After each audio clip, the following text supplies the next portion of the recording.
Terima kasih Pak Niko. Ya.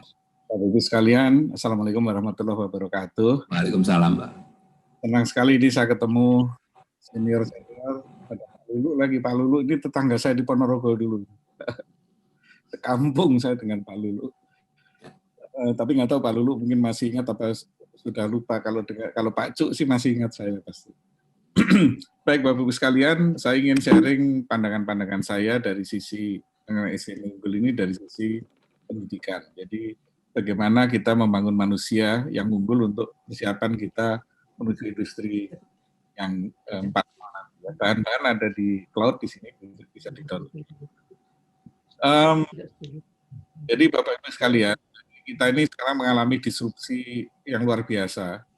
Itu ditemukannya berbagai macam teknologi-teknologi baru. Tadi sudah banyak disampaikan oleh Prof. Renat atau yang lain-lain juga, misalnya mobile internet yang kita masuk generasi kelima nanti yang akan merubah tata kelola dan kehidupan kita dan yang lain-lain ya.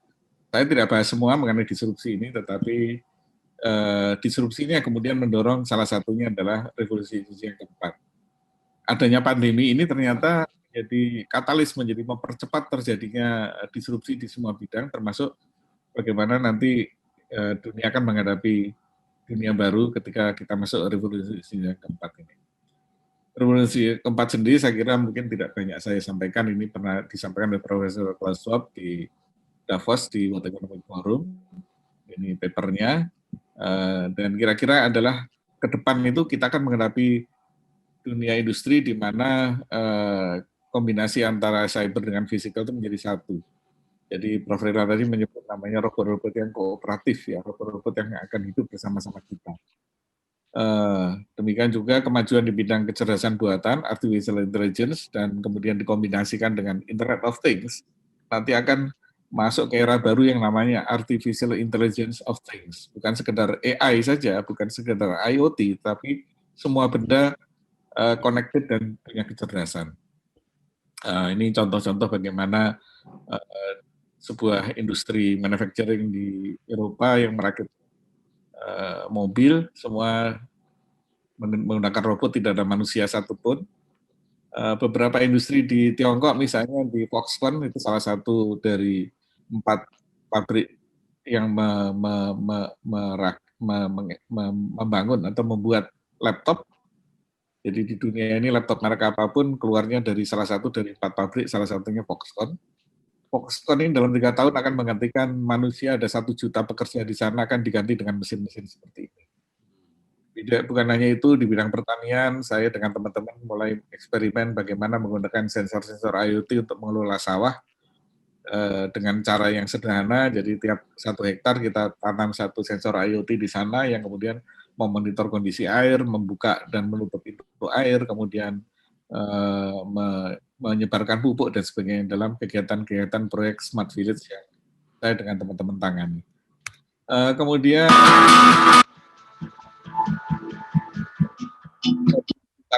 tanpa pengemudi, mobil-mobil otonom, mulai dari yang ada indoor ya, video-video yang ada di sini yang secara cerdas dia bisa mengelola sebuah gudang, mengatur letak dan sebagainya, sementara di video yang di bawah menunjukkan bagaimana taksi atau mobil tanpa pengemudi.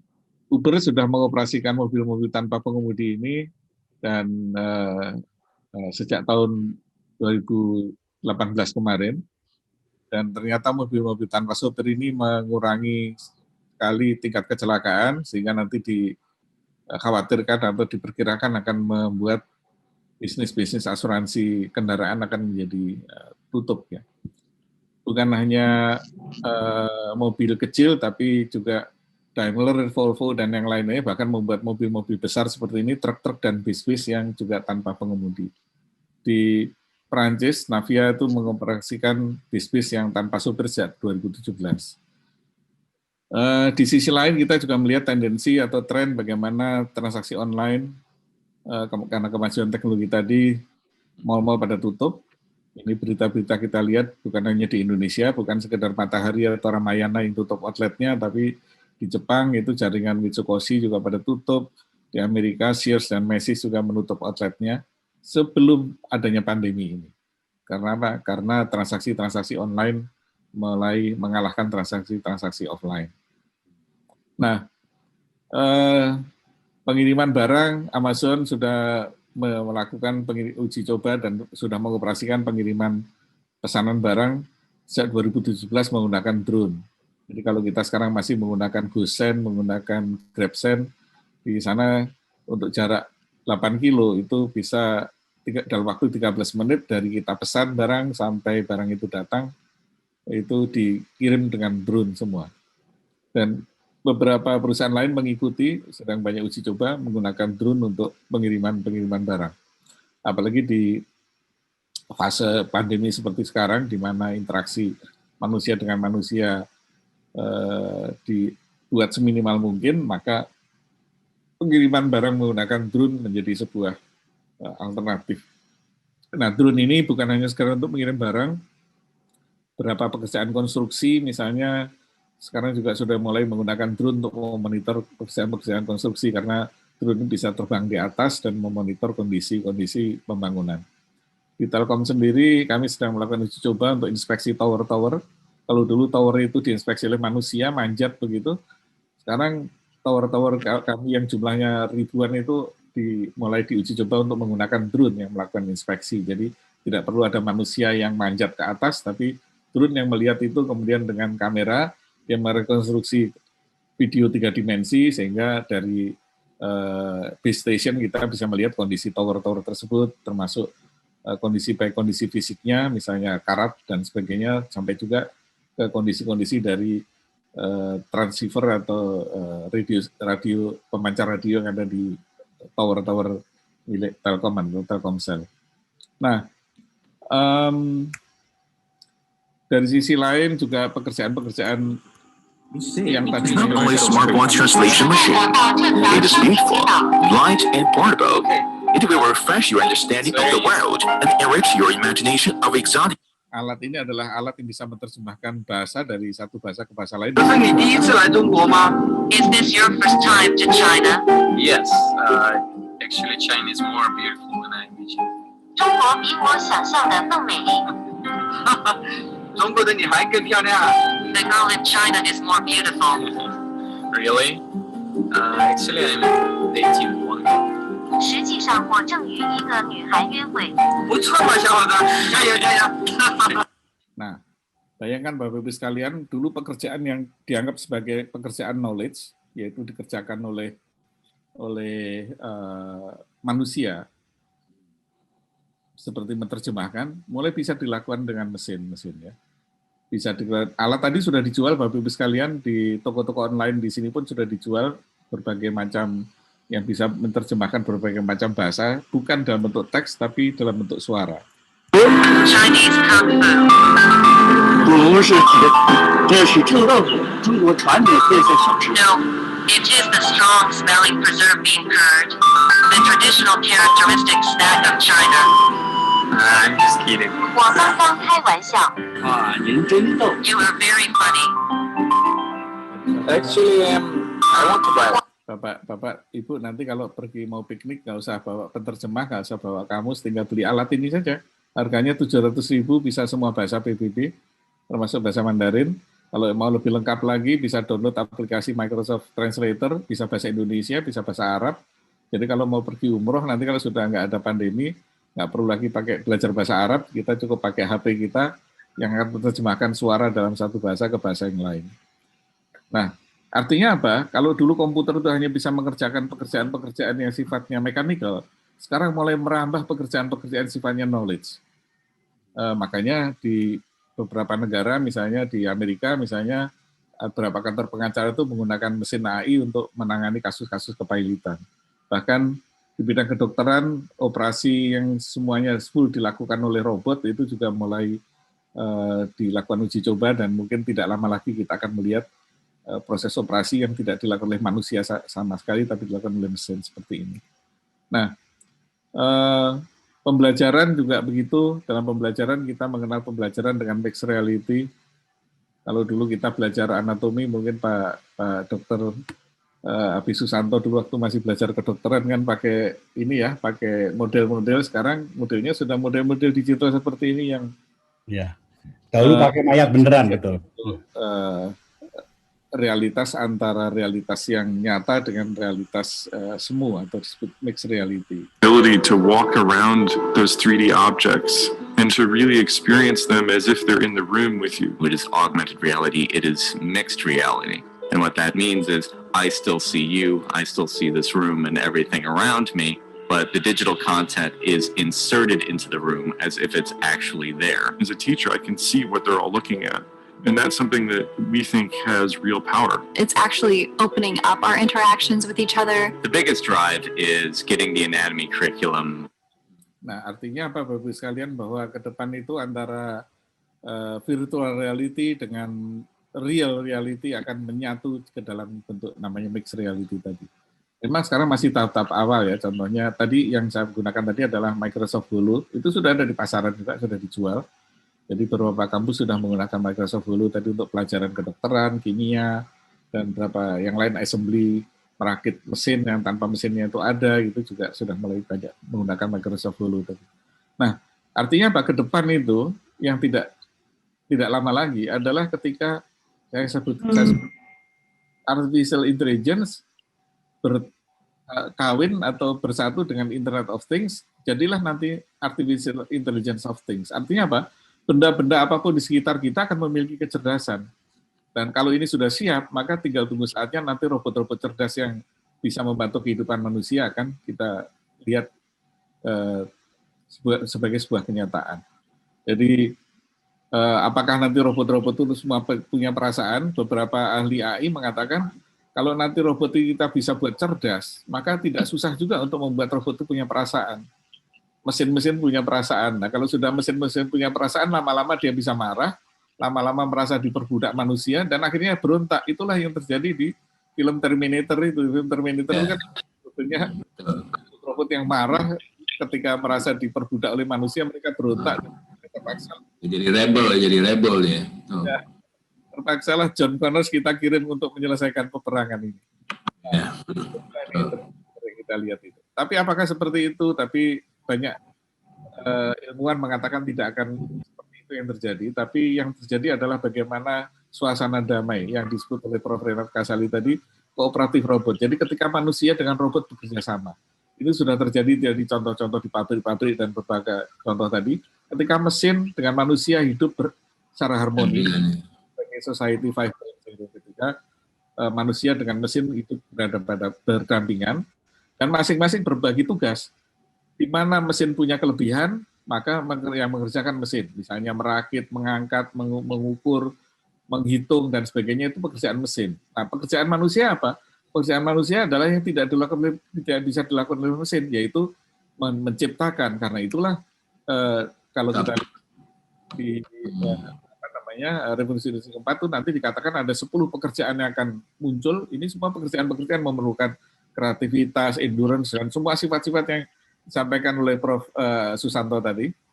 Tapi juga akan ada 10 besar pekerjaan yang akan hilang. Pekerjaan data entry, akuntan, administratif, pekerjaan-pekerjaan pabrik. Artinya pekerjaan-pekerjaan yang rutin, clerical, technical itu akan hilang. Akan muncul pekerjaan-pekerjaan baru yang lebih banyak menggunakan otak manusia. Sehingga ke depan manusia akan berkurang fungsi fisiknya, tapi kembali banyak menggunakan fungsi otaknya. Karena itulah di buku Future of Jobs yang masih satu seri dalam revolusi industri keempat dikatakan bahwa 47% dari pekerjaan yang kita kenal sekarang itu akan digantikan mesin dalam waktu 20 tahun yang akan datang. Sehingga kita mungkin tidak mengenal lagi ada pekerjaan itu. Seperti pekerjaan penerjemah itu diperkirakan tidak akan ada lagi sebentar lagi. Pekerjaan akuntan diperkirakan dalam waktu 5 tahun yang akan datang akan lenyap, tidak ada lagi ketika nanti teknologi blockchain dan sebagainya sudah mapan, maka akuntansi tidak lagi perlu para akuntan. Gitu. Nah, jadi ini digambarkan ada banyak pekerjaan-pekerjaan yang hilang, ya. Tadi saya sudah banyak ceritakan, saya percepat saja. Nah, sekarang pertanyaannya adalah bagaimana kita menyiapkan sumber daya manusia atau human capital untuk siap menghadapi dunia yang berbeda tadi. Dunia ketika mesin dan manusia hidup berdampingan. Ketika manusia dan mesin harus berbagi peran. Mana pekerjaan mesin, mana pekerjaan manusia. Manusia jangan melakukan pekerjaan mesin, mesin jangan melakukan pekerjaan manusia. Nah, inilah yang akan saya sampaikan. Jadi kalau sekarang ini kita harus mendidik manusia, menyiapkan manusia menjadi seorang highly skilled engineer, ke depan ini tidak bisa lagi seperti itu. Kenapa? Pekerjaan-pekerjaan engineering itu akan dilakukan oleh robot, oleh mekanik, oleh mesin, oleh otomasi. Yang tidak bisa dilakukan oleh mesin otomasi adalah inovasi, kreativitas. Karena itu pendidikan ke depan harus menghasilkan highly skilled innovator. Jadi kita harus menggeser pendidikan kita dari highly skilled technical menjadi highly skilled innovator. Dan itulah menurut saya kembalinya manusia ke dalam fitrahnya.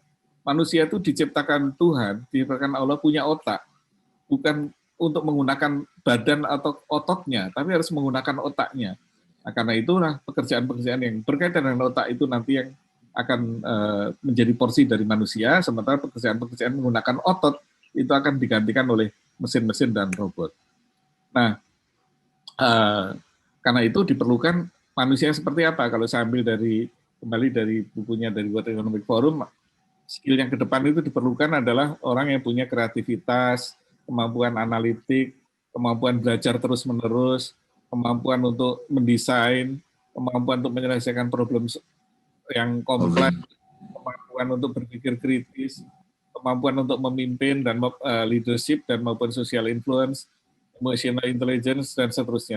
Tadi sudah pembicara sebelumnya sudah banyak bicara, kira-kira arahnya kita ke sana. Jadi mungkin ke depan tidak perlu lagi kita belajar matematik. Buat apa? Matematik menghitung nanti mesin.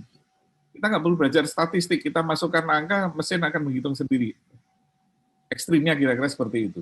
Tapi yang tidak bisa dilakukan mesin, misalnya kreatif, akan membuat lagu, mempengaruhi manusia, mengajar, itu yang tidak bisa dilakukan oleh mesin. Nah, jadi karena itu kembalilah, kita harus kembali kepada jati diri manusia. Nah, ini saya ambil dari dalam Islam itu dikatakan manusia sempurna. Manusia sempurna itu memiliki 4 ciri. Ini semua para nabi, mulai dari Nabi Adam sampai Nabi Muhammad itu punya 4 karakter seperti ini. Yang kemudian oleh ilmuwan barat diadopsi menjadi IQ, PQ, EQ, dan SQ. Jadi sebetulnya dikatakan para nabi itu punya 4 karakter, punya 4 kecerdasan. Yang pertama kecerdasan fisik. Makanya semua para nabi itu pasti orang-orang yang sehat, orang-orang yang tahan banting. Tadi mungkin Prof. Susanto mengatakan tahan banting lah, tidak pernah menyerah, punya agility, itulah namanya PQ. Kemudian para nabi juga punya kecerdasan emosional. Kecerdasan emosional itu tangguh, sabar, dan yang lain-lain. Nah, mungkin Bapak Ibu sudah sering baca mengenai EQ ya. Dan yang ketiga, manusia itu dikaruniai otak, makanya manusia itu punya IQ. Ini dalam bahasa Arab disebutnya fatonah ya. Semua nabi, bahkan Nabi Muhammad yang buta huruf pun dia dikaruniai kecerdasan yang luar biasa melebihi manusia yang biasa-biasa.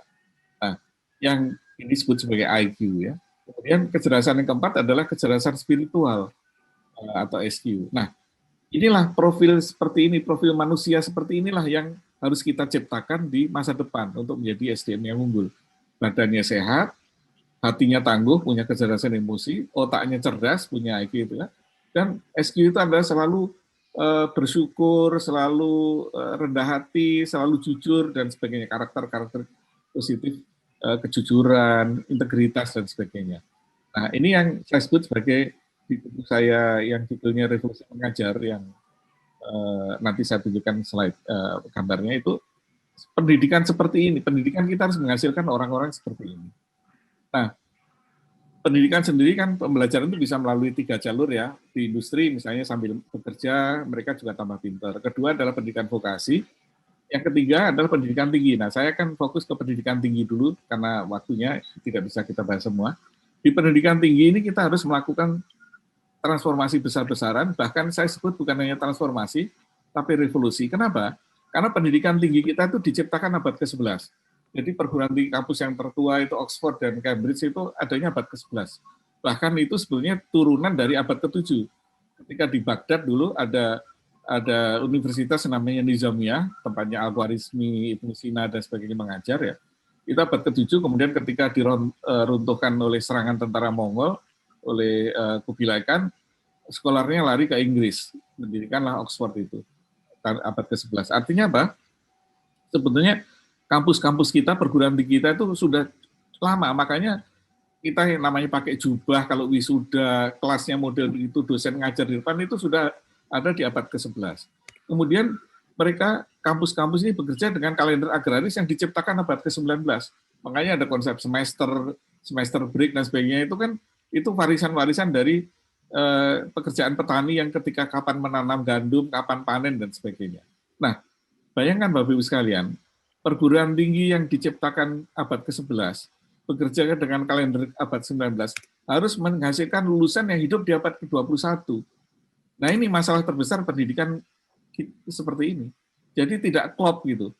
Ketika pendidikan yang old fashion menghasilkan lulusan yang harus hidup di abad ke-21. Makanya tadi ada pertanyaan-pertanyaan kenapa misalnya masalah kompetensi ketika beberapa perusahaan besar di Amerika tidak lagi menggunakan ijazah, tapi menggunakan kompetensi mengukurnya. Jadi saya pernah tahun yang lalu bersama-sama dengan Prof. Renat Kasali ditugaskan ke Google, ke Facebook, ke Apple gitu.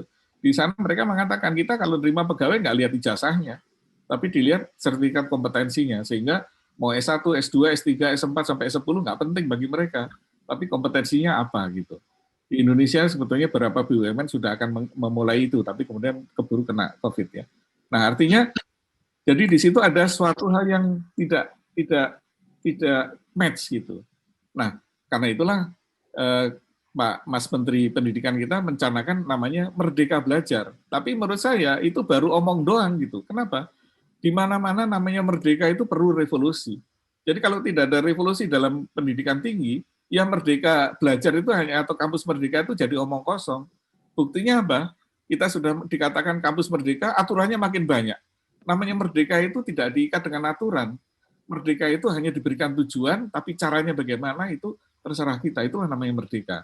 Nah, karena itu menurut saya, merdeka itu perlu revolusi. Ada 4 revolusi yang harus dilakukan menurut saya, agar kita menghasilkan lulusan yang siap menghadapi masa depan tadi. Ada 4 revolusi. Revolusi yang pertama, revolusi struktural. Ini meliputi bisnis model dan perguruan tinggi. Jadi kampus sekarang ini kan sejak zaman abad ke-11 itu dibagi-bagi. Mahasiswa ada mahasiswa prodi ini, prodi itu, prodi ini, prodi itu. Ke depan itu mestinya mahasiswa tidak boleh dibagi dalam prodi-prodi seperti itu. Tapi prodi itu hanya punya dosen dan punya mata kuliah. Silakan mahasiswa meracik sendiri masa depannya dengan meracik sendiri kurikulumnya. Jadi kalau saya ingin jadi seorang data scientist misalnya, saya akan belajar algoritma di jurusan informatika. Saya belajar statistik di matematika. Kalau saya mau data scientist-nya fokus ke finance, maka saya belajar finance di jurusan manajemen. Nah, jadi tidak lagi diikat mahasiswa itu ke dalam prodi-prodi seperti itu. Nah, artinya ada perlu perombakan juga kurikulum yang besar. Nah, jadi ini revolusi bisnis model. Ada yang di buku saya, itu saya tulis ada 5 revolusi yang harus dilakukan. Pertama adalah leadership-nya sendiri. Jadi sekarang ini kan pemimpinan kampus itu agak aneh. Pemimpin kampus yang harus bekerja dengan teori-teori manajemen modern harus orang profesor. Ini kan konyol menurut saya ya. Harusnya rektor itu tidak harus profesor. Rektor itu seorang manajer, muridnya Prof. Susanto itu ya. Kalau kebetulan dia profesor ahli manajemen kayak Prof. Abi Susanto, bagus gitu ya. Tapi jangan kemudian disyaratkan sekarang kalau di Indonesia itu kan kalau untuk jadi rektor harus doktor, pendidikannya S3, jabatannya lektor kepala, nggak nyambung itu. Rektor itu pemimpin bisnis, pemimpin korporasi. Nah, jadi ada perubahan leadership, termasuk pola-pola leadership-nya yang lain-lain tadi sudah banyak dibahas juga oleh Prof. Susanto tadi ya. Kemudian mahasiswa itu harus pada pembelajaran kita itu ada omni experience, mau dia belajar online, mau belajar tatap muka, mau belajar dengan semua kanal-kanal pembelajaran, semuanya bisa dilakukan. Jadi tidak harus mahasiswa itu kalau belajar harus datang ke kampus, harus tatap muka. Itu sudah zaman abad ke-11 itu. Harusnya mahasiswa itu bisa mengatur sendiri. Mahasiswa yang pinter, dia bisa belajar 144 SKS dalam waktu 3 bulan. Kalau dia bisa, why not? 3 bulan lulus dia wisuda. Bagi yang biasa-biasa saja 3,5 tahun. Bagi yang agak kurang pinter mungkin 10 tahun. Kalau sekarang kan dipaksa, semua orang dipaksa mengikuti zona yang sama. Dari mahasiswa masuk, lulus harus 4 tahun baru lulus. Di Indonesia kan dilarang lulus kurang dari 3,5 tahun. Padahal pengalaman saya mengajar banyak anak-anak mahasiswa yang pinter, setahun mestinya dia bisa lulus sarjana, tapi dilarang oleh undang-undang. Nah ini di mana merdekanya? Harusnya kalau mau Merdekanya. Ya kalau mau merdeka kan 6 bulan juga, kalau memang dia bisa ya harusnya bisa gitu ya. Nah itu namanya omni experience. Karena apa? ilmu itu bisa didapat dari mana saja, bukan hanya dari dosen dan dari buku atau dari kampus. Kemudian yang ketiga adalah transformasi informasi, bahwa pembelajaran itu harus banyak menggunakan informasi dalam bentuk apapun ya, mulai dari untuk pengambilan keputusan manajemennya dengan data analitik, kemudian melihat profesi masa depan. Sekarang ini kan agak kacau, misalnya begini, kita tidak punya informasi persis mengenai rencana tenaga kerja ke depan. Misalnya berapa sih 5 tahun yang akan datang dibutuhkan dokter, berapa 5 tahun yang akan datang kita butuh programmer, berapa 5 tahun yang akan datang kita butuh sarjana hukum, itu nggak ada. Kenapa? Karena antara Kementerian Tenaga Kerja dengan Kementerian Pendidikan nggak nyambung ini, sehingga manpower planning ini tidak turun ke dalam educational planning. Makanya orang bikin aja yang rame-rame, akhirnya banyaklah prodi-prodi yang mahasiswanya banyak, lulusannya pada nganggur semua karena lapangan kerjanya nggak ada gitu. Nah, kemudian transformasi yang keempat adalah operating model, bahwa kampus itu sekarang kan revenue stream-nya hanya dari SPP. Ada sebuah kampus di Amerika yang luar biasa, University of the People, itu tidak ada SPP, gratis di sana. Jadi, tapi mereka bisa survive gitu ya. Jadi operating modelnya harus dirubah. Dosen sekarang itu harus dosen dosen tetap ya. Jadi kalau seseorang jadi dosen tetap di sebuah kampus, ngajar nggak digajar, digaji. Nanti harus diubah itu. Dosen harus digaji berdasarkan produktivitasnya dia. Nah, kemudian yang kelima adalah transformasi dari workforce-nya sendiri. Jadi dari karyawannya, dosennya, dan sebagainya harus terjadi transformasi di situ. Nanti saya akan masuk juga lagi ke sana ya. Nah, yang kedua adalah revolusi dari akreditasi. Sekarang ini kita kampus-kampus hanya diakreditasi oleh satu lembaga namanya Badan Akreditasi Nasional. Dan lucunya, banyak prodi-prodi yang akreditasinya A, atau kampus yang akreditasinya A, lulusannya nggak bisa cari kerja susah. Sementara ada kampus yang akreditasinya C, lulusannya cari kerja gampang. Artinya itulah yang dikatakan oleh Menteri Pendidikan Mendikbud kita, bahwa ternyata kita memasuki era di mana akreditasi itu tidak mencerminkan kualitas. Nah, kita semua bagi yang para dosen mungkin sangat paham ya, atau dengan tinggi sangat paham, akreditasi dulu dasarnya kan borang ya, borang itu artinya form ya, tapi jadi lelucon kan borang, bohong dan ngarang. Kenapa? Isi dari borang itu isinya bohong-bohong dan ngarang semua. Yang pinter bohong dan pinter ngarang, akreditasinya A gitu ya. Tidak semua ya, tapi bisa terjadi seperti itu. Nah, ke depan akreditasi itu tidak boleh dari satu lembaga. Akreditasi itu harus misalnya bisa dari perusahaan, misalnya ketika sebuah kampus lulusannya bekerja dalam waktu 1 bulan sudah kerja dengan gaji di atas rata-rata, maka dia akreditasinya bagus. Sementara kampus yang lain, biarpun diakreditasi oleh BAN dengan akreditasi A, tapi lulusannya kerja setahun, ngelamar ke sana kemari, nggak dapat kerjaan. Kerja pun gajinya cuma 3 juta UMR. Itu cermin buruk dari akreditasi kita. Jadi itu harus direvolusi. Akreditasi itu tidak boleh dari satu sumber, tapi harus bisa dari siapa saja. Nah, yang ketiga, revolusi yang ketiga adalah revolusi cara kita mengajar. Nah, ini buku saya ini, judulnya Revolusi Mengajar ini. Ini buku ini saya tulis tahun 2016 terbit, 2017 terbit. Waktu itu saya tidak menyangka adanya pandemi seperti ini. Jadi waktu itu sudah di buku ini sudah saya tulis bahwa pembelajaran masa lalu adalah ketika guru itu ngajar di depan kelas gitu ya, pakai LCD proyektor, nyerocos, itu pembelajaran masa lalu. Pembelajaran masa sekarang adalah pembelajaran menggunakan e-learning. Pembelajaran ke depan adalah mobile learning. Nah, ternyata gara-gara ada pandemi ini, kita langsung loncat ke mobile learning. Kita lihat saja anak-anak SD kita itu belajar pakai HP, anak-anak mahasiswa saya juga kalau saya ngajar pakai Zoom, pakai begini. Ini pembelajaran masa depan, jadi cara dosen mengajar juga harus berbeda. Dosen itu harus mengajar, jangan dia merasa mengajar kalau di depannya ada mahasiswanya banyak, nyatet itu. Kebanyakan kan dosen merasa begitu. Makanya kalau nggak di tatap muka rasanya nggak sreg katanya. Itu adalah paradigma zaman dulu. Ke depan mahasiswa itu harus bisa belajar di mana saja, kapan saja, dengan cara apa saja. Dosen juga sama demikian. Kenapa? Karena kalau kita mengajar, sumber ilmu itu bukan hanya dari buku saja, kan dari textbook saja. Dari Twitter, YouTube, Google, Yahoo, dan segala macam, blog-blog segala macam itu isinya berbagai macam sumber ilmu yang luar biasa ada di sana. Kalau kita ingin mendengarkan ceramah dari seorang pakar marketing yang hebat gitu, di YouTube ada, kita tinggal tonton aja. Nah, jadi sumber-sumber pembelajaran itu sekarang begitu melimpah, ada di mana saja. Nah, kemudian revolusi yang keempat adalah revolusi dari mahasiswa, bagaimana mahasiswa belajar. mahasiswa itu harus belajar nanti ke depan itu bisa namanya pembelajaran ubiquitous. Jadi bisa belajar di mana saja. Belajar itu tidak harus datang ke kampus. Dia bisa belajar dari rumah, bisa belajar dari kafe, bisa belajar di mobil, bisa juga datang ke kampus. Sehingga nanti kampus itu suatu saat ketika mahasiswa bisa belajar di mana saja, saya perkirakan kampus itu nanti kan mengalami nasib seperti mall, sepi, tidak ada yang datang ke sana untuk belajar. Jadi mall itu sekarang kan orang datang ke mall bukan untuk belajar, tapi untuk nongkrong, ketemu temannya, makan-makan. Nanti kampus juga begitu. Mahasiswa datang ke kampus bukan untuk belajar, datang ke kampus karena kangen sama temannya, datang ke kampus karena mau main basket, datang ke kampus mau nongkrong di kafe atau di warung di kampus, akan seperti itu. Ini dari sisi metode belajar dia. Kemudian dari sisi ini juga pembelajaran kita harus rubah. Dulu kita kan menggunakan taksonomi Bloom. Kita mulai dulu dari diajari nginget dulu kalau SD. Kemudian habis mengingat, mengerti, menerapkan, menganalisa, baru menciptakan. Nah ini harus kita balik. Justru dari bawah kita harus mulai dari... Prof, masih ada 5 menit lagi, Prof ya. Oke, 2 slide lagi kebetulan. Tanya jawab, macam yang mau nanya nanti nggak sempat nanya, Prof. Dia mau nanya Prof juga nih. Silakan, Prof. Terus 5 menit lagi, Prof ya. Oke. Balik menciptakan dulu. Kenapa? Karena ketika manusia itu belajar, ketika misalnya anak saya lah, cucu saya sekarang, anak saya, cucu saya itu kalau saya ajak ke pantai, dia bikin rumah-rumahan dari pasir itu. Kemudian kita roboh, dia menciptakan dulu. Ketika rumah-rumahan itu ambruk, dia menganalisa, kenapa kok roboh? Oh ini kurang begini, dia buat lagi, diperbaiki, dan seterusnya.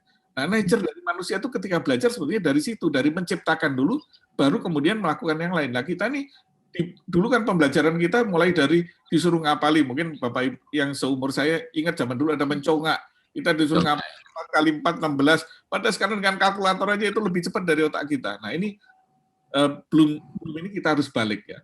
Nah kemudian dari sisi pembelajarannya, tadi disebutkan oleh Prof. Renal tadi, gamification. Anak zaman sekarang ini karena sangat akrab dengan teknologi, mereka itu paling ngantuk kalau kita ngajar di kelas begini, nyerocos begini. Generasi kita seperti itu, tapi generasi sekarang mereka maunya itu belajar seperti bermain. Makanya gamification, kemudian inverted classroom, jadi classroom yang dibalik, jadi mahasiswa belajar di rumah, datang ke kampus hanya untuk diskusi gitu ya. Jadi kalau dulu kan kita di rumah mengerjakan PR, belajarnya di kampus. Nah nanti dibalik, di rumah itu belajar, di kampusnya mengerjakan pekerjaan kampus, ganti namanya PK karena kerja latihan soal diskusi dan sebagainya. Nah inilah 4 revolusi yang harus kita siapkan. Kenapa? Karena generasi kita nanti adalah generasi yang sangat akrab dengan kultur digital ini. Mungkin gadget mereka ada. Anak sekarang aja umur 2 tahun sudah bisa browsing, sudah bisa download dari YouTube dan sebagainya. Nah, sehingga kelas-kelas ke depan juga akan berubah. Kalau kelas sekarang itu kan seperti yang di pojok kiri atas itu ya, kita dosennya yang ngajar, nyerocos begitu ya. Kemudian nanti akan mulai bermetamorfose. Sebagian seperti yang di bawah ada yang belajar dari rumah, kelihatan layarnya saja, kalau kita ngajar pakai Zoom lah, kira-kira gitu. Ada juga yang datang ke sekolah boleh-boleh saja. Atau mungkin seperti ini, kelas-kelas ke depan itu hanya ruangan kecil 3x3, dosennya mengajar seperti foto di pojok kiri atas itu, tapi mahasiswanya semuanya kelihatan di layar-layar itu. Jadi kayak kita ngajar pakai Zoom begini, tapi Zoom-nya itu lebih gede lagi lah, kira-kira begitu. Sehingga dosen tetap mengajar dengan segala macam gerakan. Kalau pakai Zoom kan kita duduk begini, kurang ini ya, body language-nya nggak muncul. Tapi kalau seperti gambar-gambar di sini, ini saya ambil dari kampus-kampus yang ada di Amerika nih, mereka sudah menerapkan beberapa pembelajaran kelas seperti ini. Jadi mahasiswanya bisa belajar dari mana saja, dosennya datang di ruangan itu, kemudian mengajar, yang dihadapi adalah video-video ini. Atau lebih advance lagi adalah menggunakan avatar. Jadi dengan menggunakan beberapa tools, saya bisa membuat avatar saya untuk mengajar, mahasiswa dengan avatarnya. Jadi yang kuliah itu avatar, yang mengajar juga avatar. Dengan demikian, seorang dosen bisa dalam satu saat bisa mengajar di banyak tempat sekaligus. Kenapa? Yang mengajar itu bukan fisik kita, tapi avatar-avatar kita. Ini beberapa eksperimen di bidang virtual reality sudah banyak menggunakan ini. Nah, ini Meet Hassan. Hassan joined University of the People because there weren't any other universities around. Hassan goes to an internet cafe, logs into his account, and greets his classmates. He He joins the course discussion forum and writes his weekly entry. An hour later, from another part of the globe, Nadia from Indonesia logs into the class and writes her point of view. University of the People can be accessed anywhere. No physical boundaries. Mary, a single mother, can study anytime at her own pace. University of the People is tuition free, so anyone can study even when times are hard. University of the People is highly interactive and has admitted students from over 135 countries. When one of the students needs support, the class instructor and peers are happy to facilitate. At the end of the week, students hand in their assignments and take the weekly quiz. Each course lasts 8 weeks. In the 9th week, the students take the final exam. Audio, video, and textbooks are not required. The university academic leadership comes from top universities worldwide. Best of all, our students are happy. University of the People has 95% satisfaction rate. Nah, itu Bapak Ibu sekalian. Jadi sekarang kita menyaksikan bahwa perusahaan taksi terbesar di Indonesia tidak punya motor, tidak punya mobil, tidak punya sopir, namanya Gojek atau Grab. Kita lihat bioskop terbesar di dunia tidak punya gedung bioskop, namanya Netflix. Kita lihat juga misalnya perusahaan telekomunikasi terbesar di Indonesia, bukan Telkom, meskipun saya komisaris Telkom, perusahaan telekomunikasi terbesar di Indonesia itu adalah WhatsApp. Kenapa? Kita lebih banyak menggunakan pemakaian telepon menggunakan WhatsApp dan chatting menggunakan WhatsApp lebih banyak dibandingkan menggunakan GSM. Jadi kemudian mal-mal Matahari, Ramayana dan sebagainya, mal-mal fisik sudah dihantam oleh mal-mal online, mau name it, Tokopedia, Shopee dan yang lain-lain. Maka tinggal menunggu saatnya kampus-kampus akan menjadi gedung-gedung sepi, menjadi rumah hantu. Kenapa? Karena mahasiswa ke depan akan belajar melalui media digital. Terima kasih Pak Niko. Terima kasih banyak Prof, menarik sekali sebenarnya ini. Ini the future soalnya, the future. Kita semua suka, mudah-mudahan nanti bila ada pertanyaan bisa bergabung, nanti ada Prof.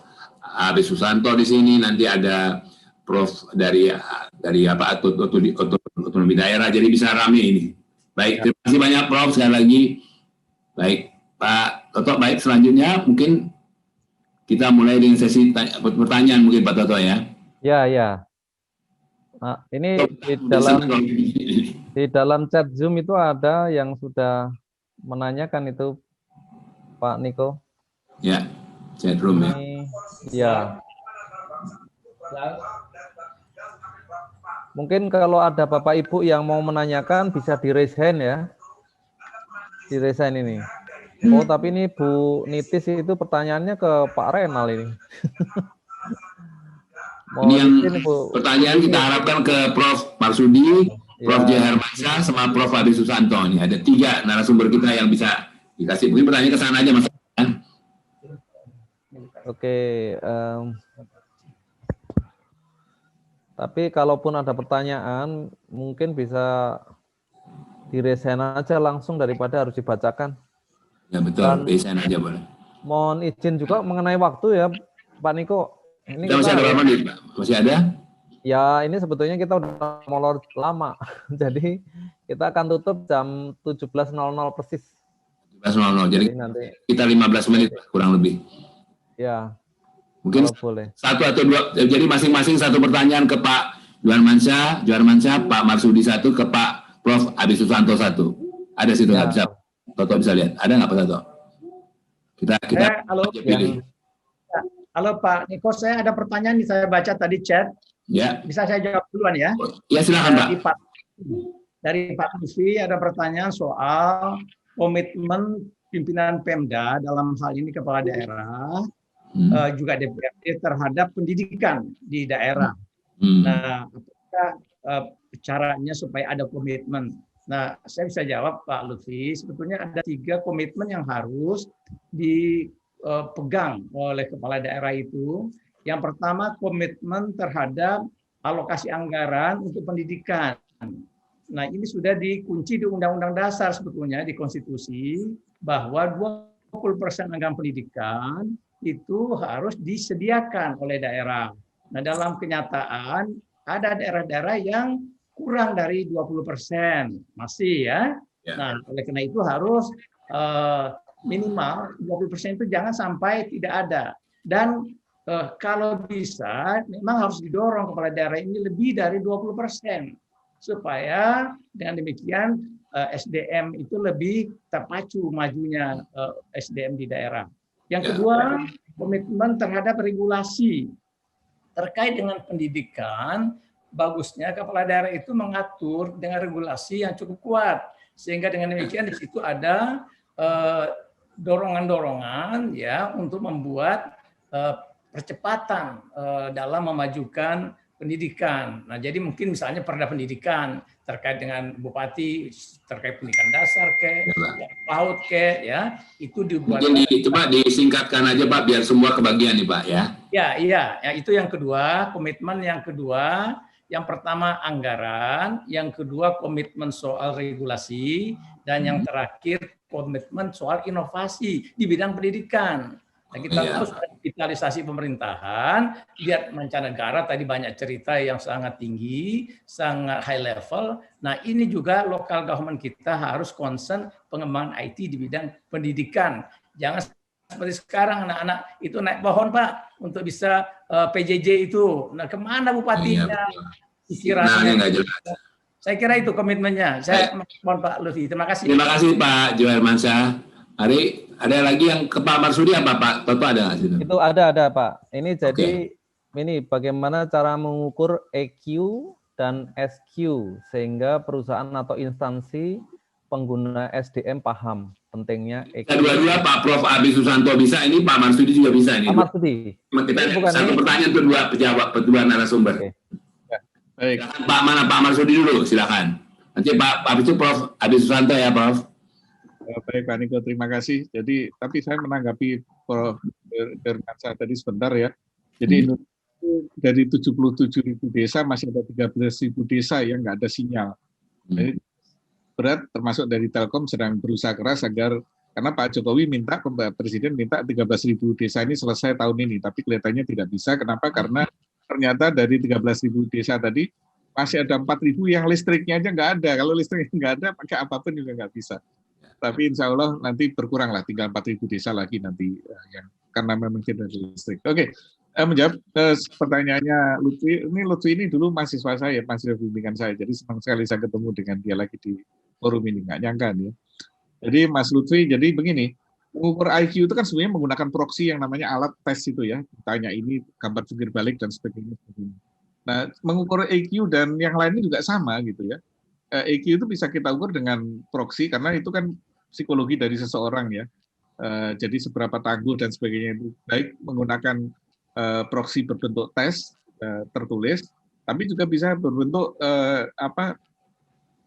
diminta melakukan sesuatu, misalnya ketika dia berdiskusi, ketika dipancing kemarahannya, ketika dipancing emosinya, itu kan kelihatan seseorang itu seperti itu ya. Saya bukan psikolog, tapi saya pernah mengalami ketika saya ini kan sudah 4 kali jadi rektor di 4 kampus. Jadi ketika saya jadi rektor itu biasanya tesnya ada termasuk itu, termasuk bagaimana saya bisa menahan sabar atau tidak. Itu ada, ternyata psikolog itu bisa ngetes di situ. Apakah saya sudah marah atau tidak, sabar atau tidak, tahan banting atau tidak, jadi punya agility quotient atau tidak dan sebagainya, itu bisa diukur.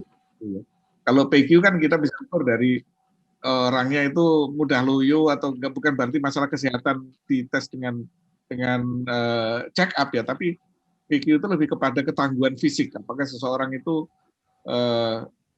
kalau baru ngajar 2 jam sudah loyo. Tapi karena saya pernah kebetulan saya motivator, kalau saya di panggung 3 hari 3 malam teriak-teriak ya masih semangat begitu. Nah itu. Yang susah itu SQ terlihat tuh. SQ itu kan berkaitan dengan kejujuran, integritas dan sebagainya. Itu mungkin hanya bisa dilihat dari track record. Tapi saya nggak tahu, mungkin psikolog bisa saja, kan psikolog itu pinter ya. Kalau orang bohong, dia psikolog itu tahu kok. Jadi ada ilmunya katanya di psikolog itu mendeteksi seseorang itu berbohong atau tidak, itu katanya ada juga. Gitu. Nah itu menurut saya ya sementara ini kondisinya.